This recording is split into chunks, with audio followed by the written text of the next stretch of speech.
welcome. I am here doing a top 10 video on Kingdom Hearts bosses. I've been debating on how I would do this and who I would include and whether or not I'd do a tier list or not. I kind of ended up just deciding that I would do a top 10 bosses over pretty much all of the games, no real overall exclusions or anything, but in saying that, I don't really like many of the Disney bosses.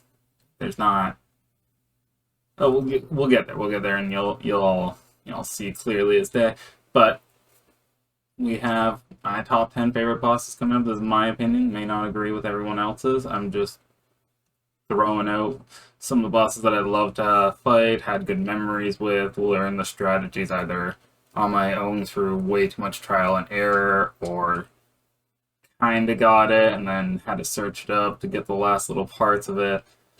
But all in all, just fun bosses that I would go back and do again just for the fun of it. So please do enjoy. And if you have any comments, leave them down in the description. Be sure to smash that like button, hit the subscribe for more, and please enjoy. So starting off at number 10, we have the Armor of Varicose, the Master's Armor. I don't actually remember the proper name for him in the arena mode. You fight him in Birth by Sleep Arena. He's... how do I say this? He's hard as all hell until you figure out that you can just spam Thunder Surge on him, and the invincibility frames are just timed well enough. Now, this was really only the case that you did in like the PS3 or the PS4's version of it, because they didn't have the multiplayer. This was a game that was designed for 3 people joining in into this fight, so maybe it would have been a lot easier on the PSP. I didn't have the chance to play it there, sadly. But nonetheless, this fight, his attacks are beautiful. He's a ridiculous annoying pain that if you're not paying attention, he's going to end you, and you feel like you have chances to get out of it, but he's just comboing you into your next combo. And his DM is a little annoying, a little OP, but it's not like, I don't know, game breaking, where you're just like, I can't do anything but die to this. Like, I have to learn that one strategy to defend against you. So, having multiple ways out of fighting him, it just makes it a little, or at least surviving against him. You can beat him without Thunder Surge spamming, you can, just smack him. It's just really hard and really tedious, and then just becomes one of those, 30-minute fights that are not worth it. But anyhow, Master Varicose sits my number 10 spot. Great fight. Great idea. Love that it shows towards the armors having some sentience to it, giving us that thing about lingering will, terror, yada yada yada. But anyhow, it's a good fight. He sits my number 10 slot. At number 9, I have the Phantom from KH1. He's one of those first bosses that you have to...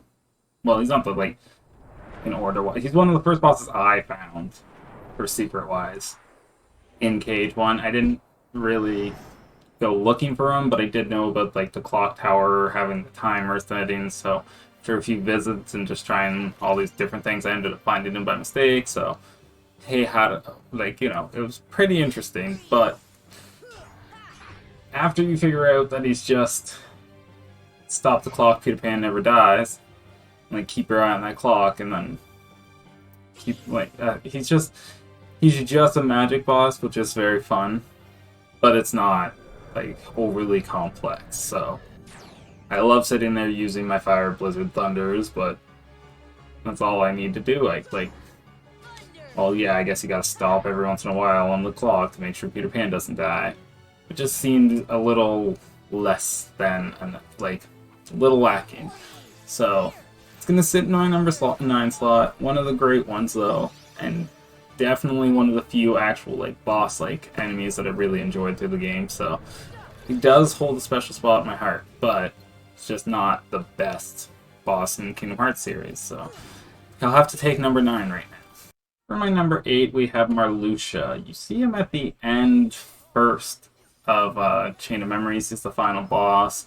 It's the very first time we see him as a big thing, and then Kingdom Hearts 2, and then Kingdom Hearts 3, and so on and so forth. He's pretty much made an appearance in all of them.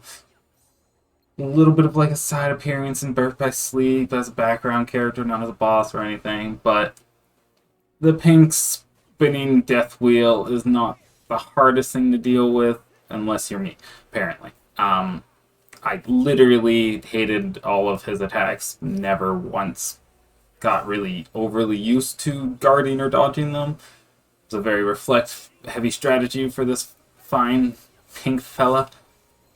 But in saying all of that, it's always very rewarding when defeating him. So, like, because he's not that hard. He's not really that difficult in KH2. He has the timer settings. That's what really annoyed me when it's just as normal, healthy, my health. It's not too hard like in KH3. It's a little easier. He's still a ridiculous pain with his spinning scythe, but other than when he has his timer or when you're fighting him with cards, he's not overly troublesome. So, with that being said, he takes my A slot because he doesn't really ever pose an overly threat unless you just don't like him. So, for that, Marluxia, you're in number 8. For my number 7, I have Kurt Zyza. Zaza. I'm sticking with Zyza. Anyways, he's a secret boss from Agrobuzzle from KH1. Another one that I didn't find on my own. If it wasn't for, like, later on looking at post footage of other secret bosses in Kingdom Hearts 1, I wouldn't have actually found this particular boss, I don't think. Maybe not. I never really liked Agrobuzzle. After collecting all the chests and whatnot, I never went back. And lo and behold, I should have gone back to just help out Carpet. This Carpet's always been there for us, so why wasn't I there for... Anyways, after we help Carpet, we help him in saving some of the desert so that he can freely traverse, I think. I don't really know if Carpet had any hand in it after we free him from the cupboard. Maybe we just dangered Carpet more. Either way, this fight is quite fun. You have the two forms of him, where it's either you have to hit him with your magic, or you have his physical only form, where you have to smack him to actually do damage to him. The downfall about it is exactly that. When he's in his magic guard shield, you're not actually hurting him, you're just destroying his shield, getting him into a stun phase so that you can then hurt him. So, like, this feels kind of pointless, but, like, at the same time, you're using all of these abilities, so come stocked up on ethers or elixirs and get ready for a good long fight. That's definitely not too intimidating, but it feels very rewarding when you're done it, because it was one of those long grindy battles of do the right thing, don't make too many mistakes, or you're gonna make this longer, or you're gonna mess it up and have to start all over again. At number 6, we have another organization member, Larcene. She is definitely one of my favorite organization members to fight because her timing just suits me perfectly. I love the rhythm of her fight. It's quite fast-paced, quick to dodge, quick to guard, and then quick to back to the attacking. It's not overly hard, especially once you get the rhythm of it. And if it wasn't for me just personally loving how this fight feels and flows, it would probably not even be on this list, because it really feels like this is just me being like, oh, I feel like I'm really good at this fight. I'm like, I just feel natural in this fight. It feels like one of those easier fights for me. Like, I feel like everyone has an easy organization member to themselves that they just personally enjoy, but this one was mine, and it definitely needs to get on this list in my opinion, because through KH2 and 3, I love fighting her. Like, she's just one of the ones that I rush to go to, and that's kind of what I'm looking at in this list, is the fights that I would go back to and I enjoyed doing, and this is definitely one of those ones. Now, number 5, we get to some of the tougher decisions, because I do love boss fights in Kingdom Hearts. That's one of the reasons I keep coming back to these series, is the boss fights that they create for us. But my top 5 in general were just hard to kind of decide between all of them, and looking at multiples of their fights and all of their different variations of them, which ones I would want to go back to and which ones I wouldn't. I took a few different ideas, pretty much.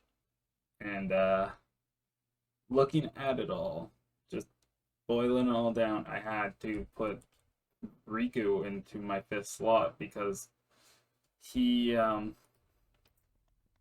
he's not after KH1 he's not much harder. KH1 was when we first had the real Riku fight that we deserved.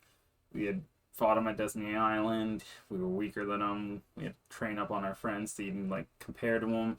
We met him in the world afterwards throughout the whole story of KH1. He's always stronger than us. And then we finally fight him. He's still stronger than us, and we feel like we kind of beat him, but not enough. Like can't finish him. We can't save him from the darkness at the same time. And then after that, you don't really see any difficult fights with him. And like Birth by Sleep, he beats up Roxas. Huzzah. In Kingdom Hearts 2, we fight him on the summit, and there was no real reason for it because he was just going to join your side in the long run. And like Chain of Memories, you kind of see where like the fights. Like, it's just Riku never really gets to be more than what he was in the first game, and that kind of upsets me for him. I think he deserved a little better than that, but at the same time, he never really used Keyblade any differently, which is kind of where my other guys are a little further ahead than him. He's still very basic in the way that he uses his Keyblade just to smack people with it, and doesn't really seem to use too much powers other than the power to steal people's hearts, which is like, yeah, that's a thing, but huzzah, every Keyblade wielder can kind of do that, so you kind of negate it. It's just not, he's not overly using his powers to the fullest, and it's saddening somewhat to see. But in KH1, the fight with him is fantastic, don't get me wrong. You 1v1ing him at the very end of it. You finally get to fight off against your foe that you've been training against or training with and kind of comparing yourself against the whole time. You lost your Keyblade to him earlier. You got it back due to friendship, so you're wondering, are you strong enough? Can the power of friendship be stronger than the power of darkness? All this wonderful stuff is happening, and that's it. Riku never strengthens up more. Like he never regresses either, like Sora does in every single game. But he's he masters his Keyblade and just peters there, just stays there. He doesn't go for anything further. And I feel like he mastered his Keyblade in Kingdom Hearts 1 and all of like Dream Drop Distance and him getting the pass in the Mastery exam was just kind of expected because he had already figured it all out. He had peeked out. He takes the number 5 slot. I can't complain about him anymore because I want him to be better. He should have been the main character. Maybe that would have solved my problems if he was the main character. Riku, number 5 for boss fights. Now we're finally winding down. We're at number 4 here, and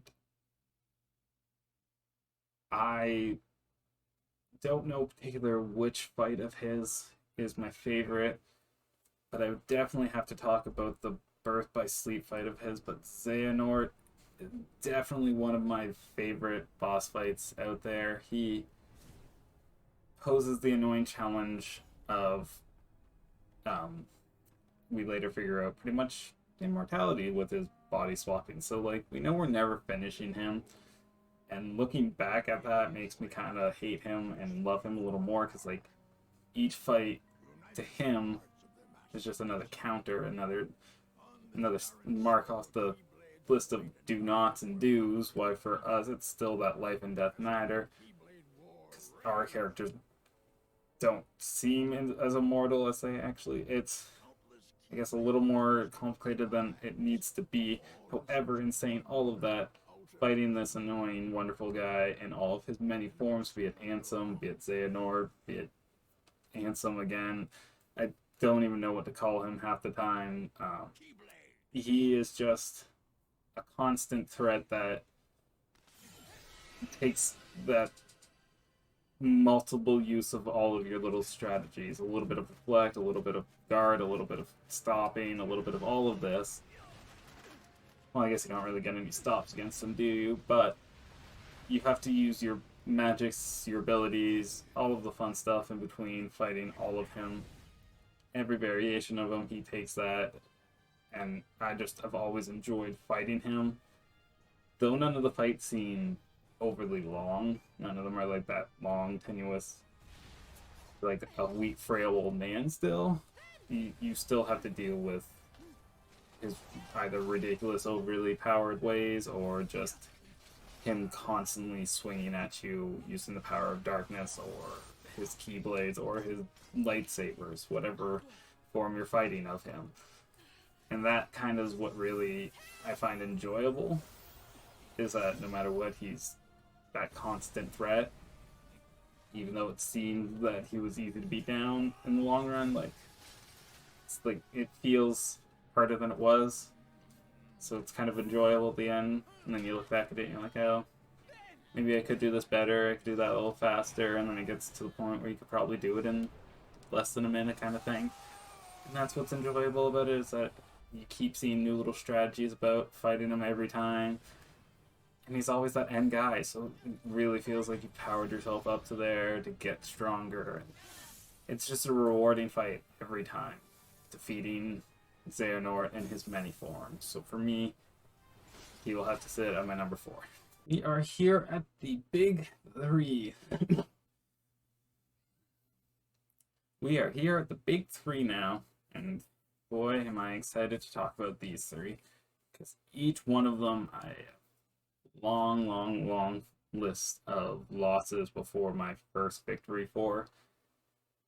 And even on second attempt, I feel like there's long lists of first until the first victory. Like, I think the bosses speak for themselves in these fights, but my number 3 would definitely have to be Benitus. More specifically, we're gonna get real technical and Remnant Benitus.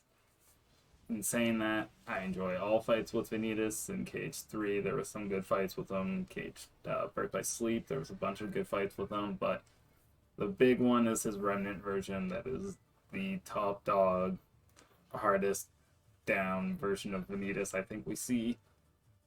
And fighting him as Terra, Aqua, and Ven, all being their own different annoying difficulties. Like, Terra can't guard as well as everyone else, if I remember correctly. Maybe Terra had the really good guard, but I just remember having a lot of difficulties learning each strategy. And if it wasn't for Ven being the wonderful quick D-Link he was, him and Aqua, and like that combination of Aqua with D-Link Ven, I don't even remember if that's how I fully did it, but I remember that was how I got a lot of victories through many of my guys. So all I know is that Benitus, you are just a royal pain who uses the darkness to full capabilities rather than just, how Riku barely uses it to help him.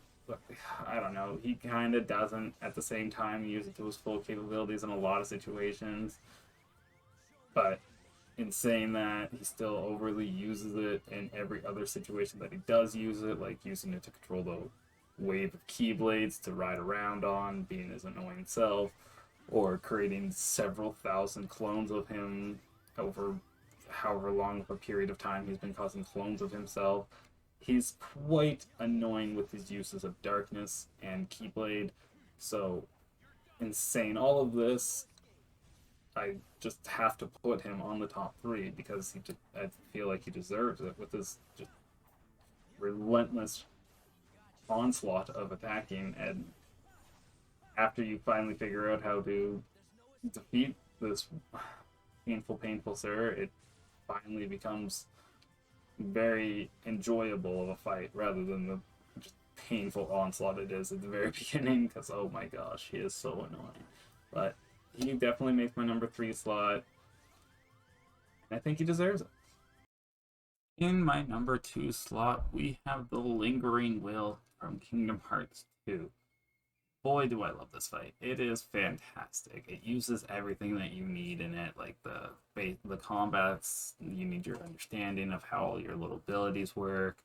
Your magic needs to be on precise usage. You can't overuse anything. And You gotta time your drive form switch as well, maybe even come on with a few summons or whatnot. There's just so many different ways to tackle this fight. It's fantastic.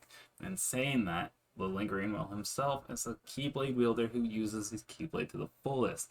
He uses it for form changes, like he uses his whip, his gun, he uses his glider, the armor itself is protecting him, but also, he's probably using some darkness in all this because it's terror we're talking about here, and I don't think he's fully released the darkness.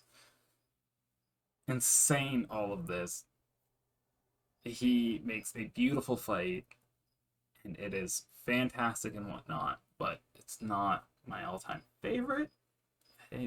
He's the number 2. He's definitely not the number 1, so I can't say he's the best of the best. He is definitely the best Keyblade wielding boss that we will ever fight. Probably one of the better Keyblade wielders next to like Aqua, but in the regards of the best boss, he's definitely number 2. Definitely love fighting him, and I would love to just go back and do it. Like right now, I might go do it in my randomizer right now at whatever level I'm at and see how long it takes me to finish him there. We'll see. It's, oh my gosh, I just love Terra. He's such a fun fight. So, he takes number 2. And for my number 1, you may have guessed it, you may have not. It is definitely my personal favorite and one that I literally hope for in every Kingdom Hearts game. Why wasn't it in Kingdom Hearts 3? I don't know. But it is Sephiroth. And Sephiroth from Kingdom Hearts 1 is definitely the preferred variation of it because I don't have the triangle reaction command to overuse. But nevertheless, even in Kingdom Hearts 2, so he asks you who you are and he doesn't remember you from Kingdom Hearts 1, but that's kind of like a reoccurring theme in Kingdom Hearts that they kind of forget. Anyways. Sephiroth is definitely the fight that I like love to do. I cannot express how much I love coming back to this fight and doing it over and over and over again. I've definitely done it way too many times at level 99. Need to do it more times at lower, harder levels, but oh my gosh, like, how can you not love fighting this retarded, like, beast? In Kingdom Hearts 1, he has his 10-foot sword, and you can't, well, in every fight he has his 10-foot sword, but in the first one, you're in the tight arena, which it seems like the entire time you have no actual escape from him because his weapon's too large, his AoE attacks are too large, everything seems so like it just seemed impossible until you do it, until you figure out all the different strategies and whatnots that you can do against him. It seems flawless in your execution when you are beating him, even though there are so many times where you are at near death. It's like, and just one more questionable move could kill you, or one more time of him rolling through certain attacks could kill you, and it's just, the fight is fantastic. I love it. It looks beautiful when done, and it's not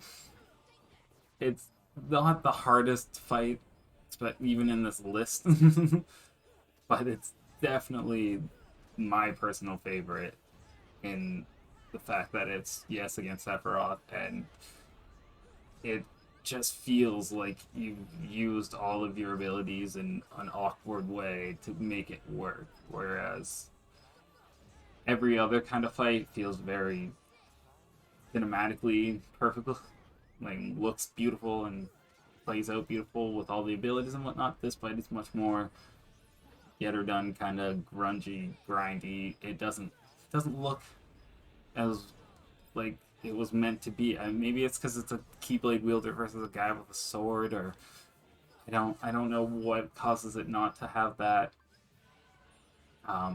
polished look on it. But that's kind of what makes me love it even more. Is that it doesn't look like it was supposed to be there. It kind of, it's the misfit of the group that like can kind of be overlooked. Normally isn't, because he's just that wonderful of a fight. But like, oh my, he is definitely my favorite fight, and he will take the top of my Kingdom Hearts boss list fights for probably ever until they create something better. And Yuzoro is not better. I'm sorry, folks. I'll take the Square Enix change that they might go, But just bring me back Sephiroth as well, and Cloud too. Why not? Come on, give me all the Square Enix characters again, and it would be a fantastic. And we fight them all again, like we did in Kingdom Hearts 1. It was fun. It's definitely an enjoyable experience. But Sephiroth takes the top of this list, hands down. Kingdom Hearts 1 is the better one, but Kingdom Hearts 2 still rush to go do that fight in that as well. So I love him, and he'll take the top of my list to the end of time. Well, there you have it, folks. My top 10 list of Kingdom Hearts bosses. I hope you do enjoy. Please leave a comment down below. Agree, disagree. Tell me your opinion on some of the bosses. Like, who was your personal favorite? Who did you have the hardest time with? And leave a like. Subscribe if you would like to see more. Hit the bell notification to be notified. And I hope you all enjoy. Have a wonderful day. See you, YouTube.